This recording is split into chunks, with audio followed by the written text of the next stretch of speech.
महाड तालुक्यातील कृषीनिष्ठ शेतकरी आणि किसान क्रांती संघटनेचे अध्यक्ष समाजसेवक श्री टी.एच. देशमुख यांनी देशमुख कांबळे येथील आदिवासी वाडीमधील 15 तरुणांना आळंदी येथे नेऊन ज्ञानेश्वर माऊलींच्या समाधीचे दर्शन आणि व्यसनमुक्तीचे महत्त्वपूर्ण काम केले आहे. आदिवासी बांधव दिवसभर राबून पैसे कमवतात, पण त्यातीलच काही रुपये व्यसनामध्ये वापरल्यामुळे कुटुंबामध्ये नेहमीच सांसारिक गोष्टी कमी पडतात. त्यामुळे कुटुंबात नेहमीच भांडणतंटा होतो.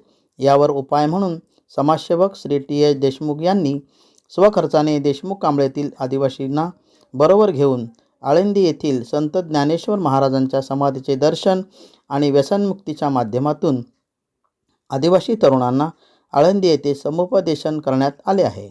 यावेळी आदिवासींनी यापुढे व्यसन करणार नाही व आदिवासी वाडीवर कोण व्यसन करतील त्यांनासुद्धा व्यसनापासून दूर करण्यासाठी आम्ही प्रयत्न करू, अशी शपथ यावेळी आदिवासी तरुणांनी व्यसन सोडण्याचा निर्धार करत्यावेळी घेतली.